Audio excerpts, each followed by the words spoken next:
अस्सलाम वालेकुम। तो आज हम बच्चों क्लास 10th का नेक्स्ट टॉपिक देखेंगे। टॉपिक क्या है? Heating and cooling curve. तो लास्ट टाइम हमने इंटर कन्वर्जन पढ़ी थी फिजिकल स्टेट में, यानी सॉलिड लिक्विड गैस जो है एक दूसरे में कैसे इंटर कन्वर्ट होते हैं उसको सारे डिटेल में हमने पढ़ा था। ठीक है, उसी इंटर कन्वर्जन को ग्राफ की सूरत में एक्सप्लेन करेंगे। ठीक है, तो पढ़नी हमने इंटर कन्वर्जन ही पढ़नी है फिजिकल स्टेट की, लेकिन उसको हम क्या करेंगे अब ग्राफ में एक्सप्लेन करेंगे कि ग्राफ में आप कैसे इंटर कन्वर्जन बता सकते हो। ठीक है, तो फॉर एग्जाम्पल यहाँ पे ग्राफ बनाया है, इसमें हमने एक्स एक्सिस पे क्या लिखना है? इंटरनल एनर्जी को, और वाई एक्सिस पे क्या लिखना है हमने? टेम्परेचर को। ठीक है, अब ये जो ग्राफ बना है इसको हम हीटिंग और कूलिंग कर्व भी बोलते हैं। अगर आप टॉपिक का नेम भी देखो तो नेम क्या है? Heating and cooling curve. जो कर्व्स हैं इनको हम हीटिंग एंड कूलिंग कर्व्स भी बोलते हैं। क्लियर हो गया?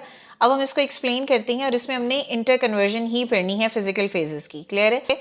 पॉइंट ए पे हमने सॉलिड सब्सटेंस को लिखा है। ठीक है, अब आपने इसको करना क्या है? इसको बच्चों आपने हीट करना है। जब आप इस सॉलिड सब्सटेंस को हीट करोगे तो ऑब्वियस सी बात, हमने कहा था कि टेम्परेचर इंक्रीज करेगा।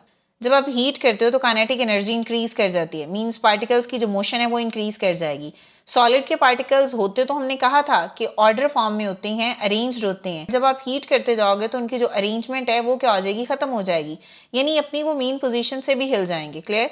तो यानी हमारे पास सॉलिड का सब्सटेंस है, हमने उसको हीट किया। जब हीट हमने किया तो टेम्परेचर क्या होगा बच्चों? इंक्रीज हो जाएगा। ये देखो ऐसे इंक्रीज होता हुआ नजर आ रहा है ना। तो टेम्परेचर क्या होगा? जब आपने हीट किया तो यहाँ पे जो टेम्परेचर होगा वो क्या होगा बच्चों? इंक्रीज होगा। क्लियर? सॉलिड को आपने हीट किया तो टेम्परेचर इंक्रीज होगा, ये हमने पहले भी पढ़ा था कल वाले लेक्चर में। क्लियर? तो जब ये वाला सब्सटेंस एक स्पेसिफिक टेम्परेचर पर आ जाएगा तो ये सॉलिड फिर किस में कन्वर्ट होना शुरू हो जाएगा? लिक्विड में। क्लियर? और सॉलिड का लिक्विड में कन्वर्ट होना मेल्टिंग होता है, उस प्रोसीजर को हम मेल्टिंग बोलते हैं। और वो पॉइंट जहां पे सॉलिड मेल्ट होना स्टार्ट हो जाए, not all the solids are converted into a liquid. मैं ये नहीं कह रही कि सारा का सारा सॉलिड जो है वो लिक्विड में कन्वर्ट हो जाए, मीन सारी की सारी आइस जो है वो पिघल जाए, सारी नहीं, लेकिन जब आइस पिघलना शुरू हो जाए, फॉर एग्जाम्पल यानी जब सॉलिड कन्वर्ट होना शुरू हो जाए, वो पॉइंट हमने नोट कर लेना है और उस पॉइंट को हम क्या बोलेंगे? वो है उसका मेल्टिंग पॉइंट। क्लियर हो गया? जब आप हीट कर रहे हो इस ए को, इस सॉलिड को, तो टेम्परेचर इंक्रीज हो रहा है। देखो वाई एक्सिस पे हमने टेम्परेचर लिखा हुआ है, टेम्परेचर इंक्रीज हो रहा है। फिर एक पॉइंट ऐसा आएगा जहां पे ये सॉलिड मेल्ट होना स्टार्ट हो जाएगा और उस पॉइंट को हम बोलेंगे मेल्टिंग पॉइंट। अब वो पॉइंट कौन सा बच्चों? ये बी। ठीक है, तो ये क्या है? ये है मेल्टिंग पॉइंट। इस पॉइंट पे क्या होगा? सॉलिड लिक्विड में कन्वर्ट होना शुरू हो जाएगा। कहा था कि अगर आप फर्दर इस सिस्टम को हीट दोगे तो टेम्परेचर इंक्रीज नहीं होगा। क्यों नहीं होगा? बिकॉज अब जब आप उसको हीट दे रहे हो तो वो हीट क्या कर रही है? वो एनर्जी क्या कर रही है? इस सॉलिड को जो बाकी रह गया है उसको कन्वर्ट कर रही है किसमें? लिक्विड में। फॉर एग्जाम्पल इस पॉइंट पे ये हमारे पास बीकर है, इसमें ये ब्लॉक है आइस का और इतना हिस्सा जो है वो मेल्ट होके नीचे लिक्विड में कन्वर्ट हो गया। ठीक है, ये हमारे पास क्या है? लिक्विड है और ये हमारे पास क्या है? ये है सॉलिड। क्लियर? और ये जो ये वाला पॉइंट है ये क्या हुआ है? ये मेल्ट हुआ है। ठीक है, और जब ये मेल्ट होना स्टार्ट हुआ है तो उस पॉइंट को हमने मेल्टिंग पॉइंट बोल दिया। अब यहां से लेके यहां तक ये वो रेंज होगी जहां पे ये सारा का सारा सॉलिड जो है वो कन्वर्ट किस में हो जाएगा बच्चों? लिक्विड में। ठीक है, यानी जो आप फर्दर एनर्जी इसको दोगे वो एनर्जी किस में यूटिलाइज होगी? इस सॉलिड को, सारे के सारे सॉलिड को लिक्विड में कन्वर्ट करने पर, और टेम्परेचर फर्दर इंक्रीज नहीं होगा। मैं दोबारा बात बता रही हूँ कि टेम्परेचर इंक्रीज क्यों नहीं करता? बिकॉज जब आप एनर्जी उसको मजीद दे रहे होते हो, जब एक दफा मेल्टिंग पॉइंट आ जाएगा, मजीद एनर्जी जब आप दोगे तो ये जितना भी सॉलिड है ये सारा का सारा फिर कन्वर्ट होगा लिक्विड में, तो वो एनर्जी वहां यूटिलाइज हो जाए। तो बी से सी में सॉलिड जो है वो लिक्विड में कन्वर्ट हो, यानी सोल्यूशन में हमारे पास सॉलिड भी होगा और लिक्विड भी होगा। लेकिन सी पॉइंट पे क्या होगा कि आपके पास जो बीकर होगा उसमें सारा का सारा क्या होगा बच्चों? सिर्फ और सिर्फ लिक्विड होगा। क्लियर? इस पॉइंट पर सारा का सारा क्या होगा? लिक्विड होगा। अब आप इस लिक्विड को जब फर्दर हीट करना शुरू करोगे तो टेम्परेचर इंक्रीज होगा। ठीक है, ये देखो ये इंक्रीज नजर आ रहा है ना, यानी इस पॉइंट पर सॉलिड लिक्विड में कन्वर्ट हो चुका है, यानी सारा का सारा लिक्विड है। बी से सी तक सॉलिड भी है और लिक्विड भी है, लेकिन पॉइंट सी पर सोल्यूशन में अब लिक्विड है। अब जब आप इसको फर्दर हीट करोगे तो टेम्परेचर बढ़ेगा। ये देखो अब आपने फर्दर इस लिक्विड को क्या किया है? इसको यहां से हमने बच्चों हीट करना शुरू कर दिया। ठीक है, अब जब आप इसको हीट करोगे तो मींस टेम्परेचर फिर इंक्रीज करेगा। क्लियर? हीट करने पर टेम्परेचर इंक्रीज करेगा, यानी ये जो लिक्विड है ये बॉयल होना शुरू हो जाएगा। क्लियर? तो डी पॉइंट होगा, इस पॉइंट पे हम इसको क्या बोलेंगे? ये होगा इसका बॉइलिंग पॉइंट। क्लियर? यानी इस पॉइंट पे ये जो लिक्विड है जिसको आपने हीट किया वो कन्वर्ट किस में हो जाएगा बच्चों? वेपर्स में। क्लियर, वेपर्स में कन्वर्ट होना शुरू हो जाएगा। आपके पास जो लिक्विड होगा वो वेपर्स में कन्वर्ट होना शुरू हो जाएगा। डी से ई तक जितना भी लिक्विड है वो सारा का सारा वेपर्स में कन्वर्ट हो रहा होगा। ई पे जाकर लिक्विड सारा का सारा वेपर में फिर कन्वर्ट हो जाएगा, यानी यहाँ पे टेम्परेचर इंक्रीज नहीं कर रहा। अब ये रेंज में टेम्परेचर इंक्रीज नहीं कर रहा, क्यों नहीं कर रहा? बिकॉज जो आप फर्दर इसको एनर्जी दे रहे हो वो लिक्विड को वेपर्स में कन्वर्ट करने के लिए यूटिलाइज हो रही है। क्लियर, यानी यहाँ पे ये जो स्टेज है, इस स्टेज में सिस्टम में लिक्विड भी होगा और वेपर्स भी होंगे। क्लियर, और इस पॉइंट पे जाके, ये ई पॉइंट है, इस पॉइंट पे जाके सिस्टम में सारा का सारा क्या हो जाएगा? फिर वेपर हो जाएगा। ई पे जाके फर्दर जब आप हीट देते हो तो टेम्परेचर फर्दर इंक्रीज हो जाता है, और फॉर्म कौन सी है? वेपर्स फॉर्म ही है। क्लियर है। अब यहाँ पर हमारे पास जो ए से एफ तक की कर्व है, इसको हम बोलते हैं ये है हीटिंग कर्व।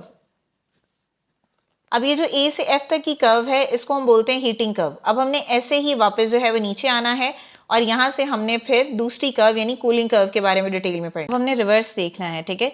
अब रिवर्स में एफ से ए तक की जो कर्व होगी, वापस हम इसको पढ़ेंगे तो उसको हम कूलिंग कर्व बोलते हैं, ठीक है। यानी कौन सी कर्व है? एफ से ए तक की जो कर्व है उसको हम क्या बोलेंगे? वो होगी बच्चों कूलिंग कर्व, ठीक है, कूलिंग कर्व। हमने पढ़ा था कि यहाँ पे ये लिक्विड से वेपर्स में कन्वर्ट यहाँ पे हो रहे हैं, तो यहाँ पे क्या होगा? ये सारा का सारा क्या होगा बच्चों? वेपर्स ही होंगे, ठीक है। ये जो पॉइंट एफ है, ठीक है, इस पॉइंट एफ पे बेसिकली क्या है? हमारे पास गैस है और वेपर्स हैं। क्लियर है। अब आप क्या करोगे? इस पॉइंट एफ पे जो भी गैस है उसको कूल करना शुरू कर दो।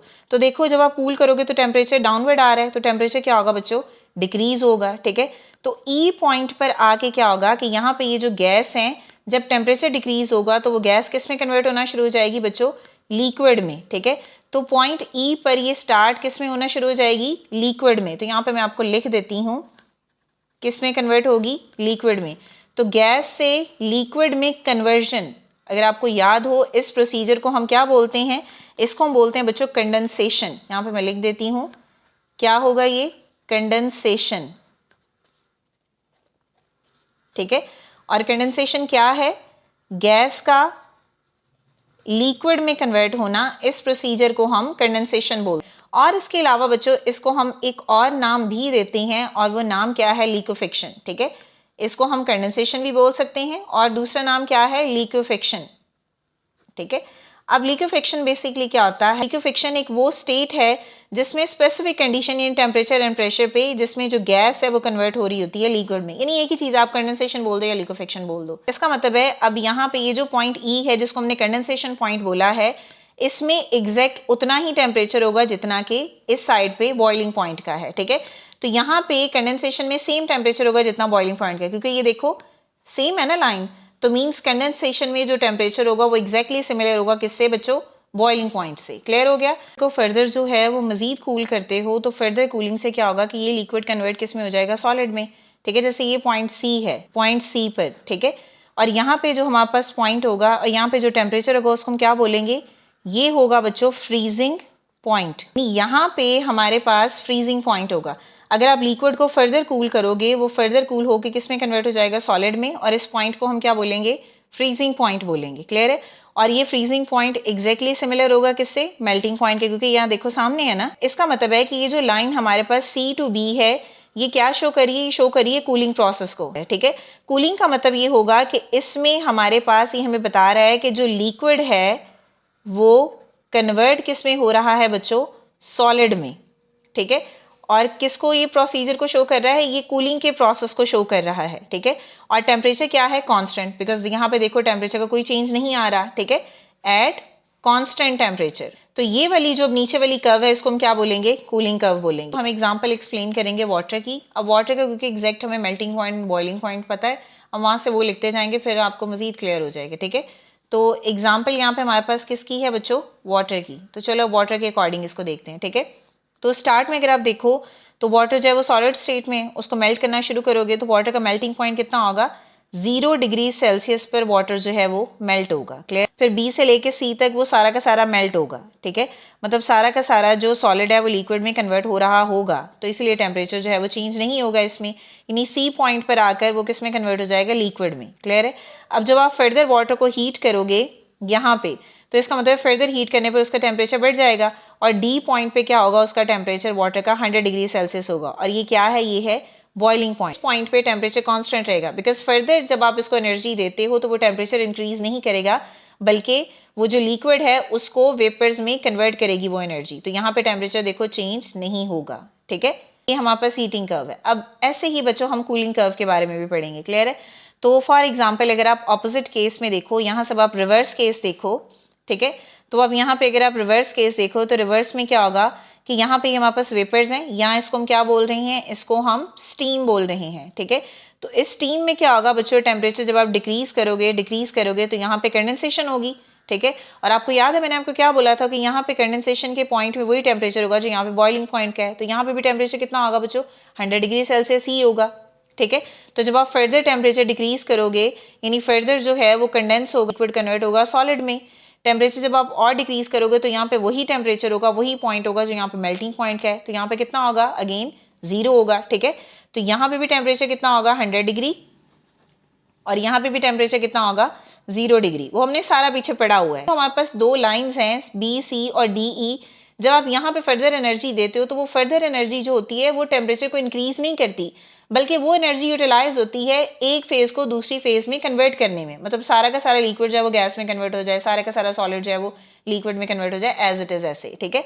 तो यहाँ पे जो एनर्जी होगी वो एक फेज से दूसरी फेज में कन्वर्ट होने के लिए इस्तेमाल होगी। जैसे यहाँ पे अगर आप देखो तो सॉलिड टू लिक्विड, और अगर आप ऊपर देखो तो लिक्विड टू गैस के लिए अप्लाई होगी, ठीक है। होप कि आपको ये हीटिंग एंड कूलिंग कर्व के बारे में आपको डिटेल में समझ आ गई होगी। अगर स्टिल कोई भी क्वेश्चन है तो आप कमेंट कर सकते हैं, ठीक है। तो अब बच्चों क्विक चेक देखते हैं 14.2 जो यहाँ पे मेंशन है। क्वेश्चन नंबर 1 है, आप अपनी बुक पे देख लो, यहाँ पे मैंने सारा क्वेश्चन नहीं लिखा। क्वेश्चन है why do water vapours at 100 degree Celsius cause more severe burns as compared to liquid water at the same temperature. Severe burn होता क्यों है वाटर वेपर्स की फॉर्म में, उसको पढ़ लेते हैं। Because it possesses extra energy, because vapours form में वाटर के पास एक्स्ट्रा एनर्जी होती है ना, क्योंकि देखो ना वो लिक्विड से वेपर्स में कन्वर्ट हुआ है। Known as a latent heat of vaporisation when steam touches the skin. जब स्टीम आपकी स्किन को टच करती है it condenses back into the liquid, ठीक है। तो वो रिलीज करेगी एक्स्ट्रा एनर्जी। अभी हमने पढ़ा है कि जब जो है वो गैस से लिक्विड में कन्वर्शन होती है तो एनर्जी डिक्रीज होती है, रिलीज होती है, ठीक है। तो वो रिलीज करती है एक्स्ट्रा एनर्जी जो कि कॉज होती है बर्न की, यानी डीपर टिश्यू डैमेज की वजह बनती है। तो ये रीजन है, ठीक है। नेक्स्ट क्वेश्चन है बच्चों, why do we feel comfortable wearing the cotton clothes in the summer. मतलब समर में हम कॉटन क्लॉथ पहनते हैं, जब क्यों कंफर्टेबल फील करते हैं, because cotton facilitate the better circulation of air, ठीक है। तो जो सर्कुलेशन ऑफ एयर उसमें अच्छी होती है, which aids in the absorption and elimination of the body moisture from the sweat through evaporation, यानी पसीने के जरिए जो है बॉडी में अब्जॉर्प्शन एलिमिनेशन हो रही होती है, तो फिर बॉडी का टेम्परेचर जो है वो रेगुलेट रहता है, क्लियर। तो ये इसका आंसर है। आई होप कि आपको क्लियर हो गया होगा आज का टॉपिक। अगर स्टिल कोई भी क्वेश्चन है तो आप कमेंट कर सकते हैं। नेक्स्ट वीडियो तक के लिए अल्लाह हाफिज।